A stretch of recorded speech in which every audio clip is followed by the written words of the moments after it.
Bonjour à tous. Bienvenue sur la chaîne Vocal Mastery Success dédiée à l'art du chant. Ici, on parle de technique vocale, d'interprétation et de tout ce qui tourne autour du chanteur. Nous sommes tous confrontés à cette réalité. On ne peut chanter qu'entre deux notes.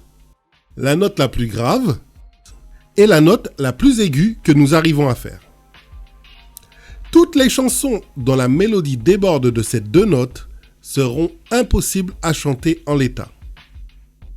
Dans ce cas, les seules solutions seront de transposer la chanson ou de la trafiquer en changeant la mélodie. Il faut avouer qu'il y a des chansons qui sont tellement dures qu'on a envie d'augmenter sa tessiture.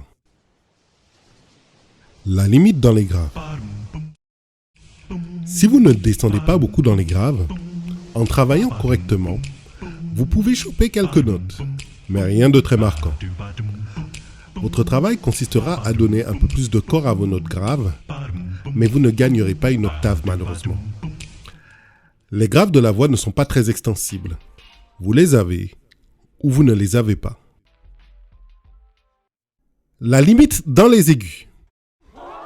Les limites dans les aigus sont le plus souvent des blocages qui s'installent au fil du temps. On prend de mauvaises habitudes avec sa voix, elles deviennent à la longue naturelles et on n'arrive plus à chanter certaines notes qu'on faisait pourtant si facilement 2 ou 3 ans auparavant.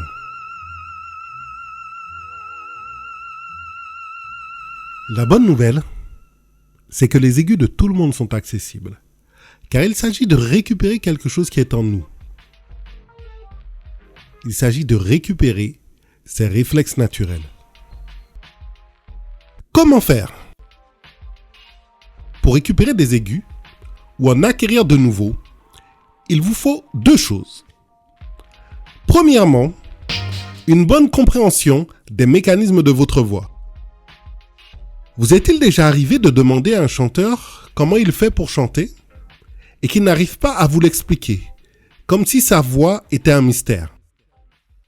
Si vous souhaitez élargir votre tessiture dans les aigus, une bonne connaissance des mécanismes vocaux vous permettra de lever ce mystère. Cherchez à comprendre le fonctionnement de votre voix et en priorité, cherchez à maîtriser la respiration et l'usage de vos résonateurs. Deuxièmement, un bon entraînement. Un entraînement spécifique qui vous aide à aller vers les aigus sera décisif. Surtout pour créer de bons réflexes et ainsi annuler les réflexes bloquants liés aux mauvaises habitudes. Si vous ne savez pas par où commencer pour vous entraîner, je vous invite à télécharger l'entraînement vocal gratuit Vocal Mastery Success, tout est possible. Il vous permettra d'acquérir de bons réflexes vocaux qui vous aideront à aller plus facilement vers les aigus. Le lien est dans la description de la vidéo. Et si vous avez aimé cette vidéo, je vous invite à vous abonner maintenant à cette chaîne YouTube. Bon travail à vous, à bientôt!